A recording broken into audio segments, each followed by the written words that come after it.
Every afternoon after school, 10-year-old Noah Carter pulled a small red wagon through the streets of Maple Ridge.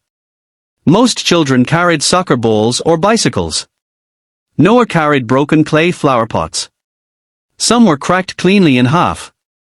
Others were chipped into dozens of uneven pieces. Whenever neighbors placed damaged pots beside their garbage bins, Noah politely asked, "May I have those?" People smiled with amusement. Of course. They are only broken. Soon everyone in town knew him as the little boy who collected trash. His classmates laughed whenever they saw the wagon. Noah's opening a junk museum. One boy joked. Another laughed. My mom says you can have our broken flower pots too. Instead of feeling embarrassed, Noah smiled. Please tell her thank you. The children looked confused. They expected him to become upset. Instead, he genuinely appreciated every broken pot people gave him. Noah lived with his father, Daniel Carter, in a small cottage at the edge of town. Daniel worked for the Parks Department, planting trees and maintaining public gardens. Money was never plentiful, but their home always felt warm. After Noah's mother passed away several years earlier, father and son promised each other they would always keep flowers growing around the house because they reminded them of her. She had loved gardening. She believed every plant deserved a chance to bloom. One evening, while planting roses together, she accidentally dropped her favorite clay pot. It shattered across the patio. Young Noah burst into tears. I'm sorry. It broke. His mother smiled gently. No. It changed. She picked up the broken pieces instead of throwing them away. One large piece became a planter for tiny herbs. Several smaller fragments bordered a flower bed. The curved base became a birdbath. Then she knelt beside Noah. Nothing loses its value just because it's broken. Sometimes broken things simply need a new purpose. Those words stayed with Noah forever. Years later, every cracked flower pot reminded him of that lesson. Behind their cottage lay a forgotten patch of dry, rocky ground. Very little could grow there. Most people ignored it. Noah imagined something completely different. Every afternoon he carefully arranged broken clay pieces into curved pathways. Larger sections became raised garden beds. Smaller fragments formed colorful borders around herbs and wildflowers. He sanded every sharp edge by hand.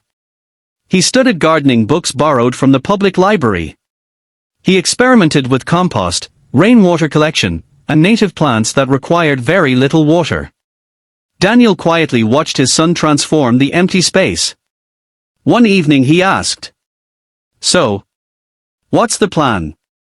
Noah unrolled a drawing. He had sketched an entire garden.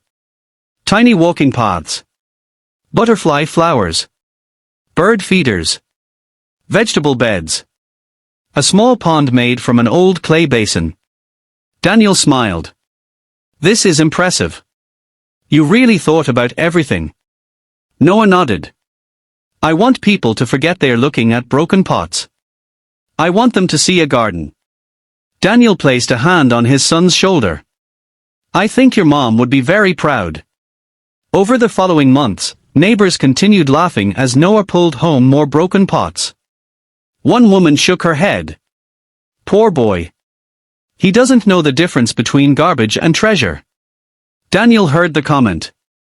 He simply smiled. Sometimes children see possibilities adults have forgotten. The woman looked puzzled. What do you mean? Daniel glanced toward Noah happily arranging another cracked planter. Most people look at something broken and ask, what is it worth now? My son asks, what could it become? As spring arrived, tiny green shoots appeared throughout Noah's garden. Lavender. Wildflowers. Mint. Tomatoes. Sunflowers. Butterflies began visiting. Birds built nests nearby. Even bees seemed drawn to the colorful little oasis. Still, many people dismissed it. It's cute. But it's only a child's hobby. Then the town announced its annual community garden festival. Residents from across the county would open their gardens for public judging. The grand prize included funding to help create a new public community garden based on the winning design. Noah quietly submitted his tiny backyard. When the list of contestants was published, laughter spread through town once again. He's competing against professional gardeners. With broken flower pots. This should be entertaining. Noah never answered the criticism.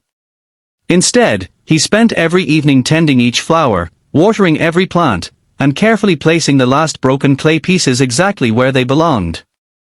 On the morning the judges were due to arrive, the first rays of sunlight reached the garden. Thousands of flowers opened at once. Butterflies drifted through their winding pathways. Birds gathered around the handmade clay bird baths.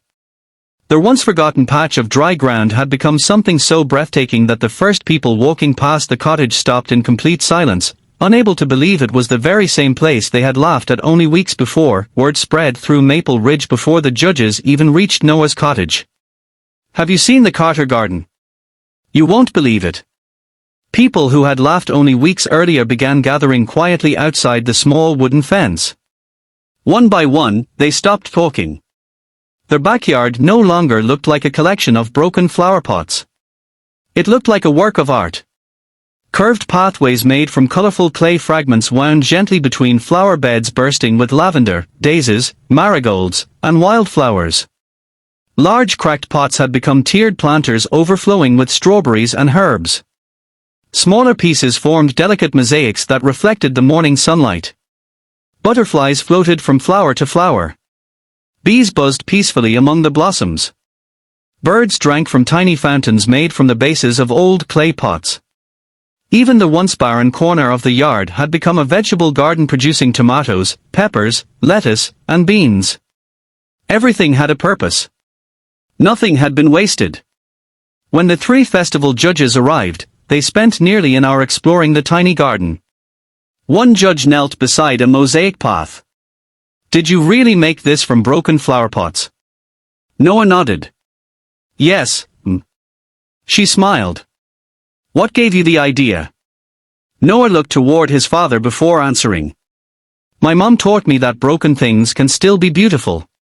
I just kept believing her. Several visitors quietly wiped away tears. Another judge examined the raised garden beds. "You've also used the clay pieces to reduce water evaporation." Noah smiled. "I read that clay helps keep the soil cooler. So I wanted to try." The judge looked impressed. "That's excellent thinking." Nearby, Daniel stood silently watching his son answer every question with confidence and humility. He had never been prouder. By lunchtime, hundreds of residents had visited the garden. Among them were the same neighbors who had once laughed as Noah pulled his little wagon through town. Mr. Jenkins, who had teased him the most, slowly approached carrying a cardboard box. "I owe you an apology." Noah looked up. "For what?" "I laughed at you." "I shouldn't have." He opened the box. Inside were several old clay pots he had almost thrown away. "I was wondering if you could teach me how to turn these into something beautiful." Noah smiled. "I'd love to." Soon another neighbor joined them. Then another. By the end of the afternoon, dozens of people had volunteered to help build gardens using recycled materials. What had started as one child's quiet project was becoming a community effort. That evening, the festival organizers announced the winners in the town square. Third place. Second place. Finally, the mayor stepped to the microphone. "This year's Community Garden Award goes to Noah Carter." The crowd erupted into applause. Noah walked onto the stage holding his father's hand. Instead of accepting the prize money for himself, he surprised everyone. "I have an idea." The mayor smiled. "What is it?" Noah looked out at the crowd. "Can we use the money to build a community garden where everyone can help? We could teach kids how to grow flowers. And instead of throwing away broken pots, we could give them a second life." The audience stood in a long ovation. Within weeks, Volunteers transformed an empty lot near the town library into a beautiful public garden. Families worked together every Saturday. Children painted clay fragments with colorful designs. Retired gardeners shared their knowledge. Artists created mosaics from cracked pottery. Every broken piece became part of something larger. At the entrance, a small wooden sign displayed Noah's favorite words. Nothing loses its value just because it's broken. Years later, visitors came from neighboring towns to see the famous garden. Many assumed professional landscape architects had designed it. They were always surprised to learn it had begun with a 10-year-old boy and a little red wagon full of broken clay pots. One afternoon, a young girl visiting the garden asked Noah, who was now a horticulture teacher, "Did people really laugh at you?" He smiled. "They did. Weren't you upset?" "A little. But I learned something important. Sometimes people laugh because they only see what something is. The real challenge is seeing what it can become." The girl looked down at a cracked flower pot she had been holding. "I think I know what I want to make." Noah smiled. "I can't wait to see it." As butterflies drifted through the flowers and children carefully arranged colorful clay pieces into new garden beds, Daniel watched proudly from a nearby bench. He thought of his late wife and the lesson she had shared years before. She had been right. Broken things weren't the end of a story. Sometimes they were simply the beginning of a more beautiful one. People remembered the story because everyone laughed when a little boy collected broken clay pots. But those who knew their whole story understood that the greatest miracle wasn't the garden itself.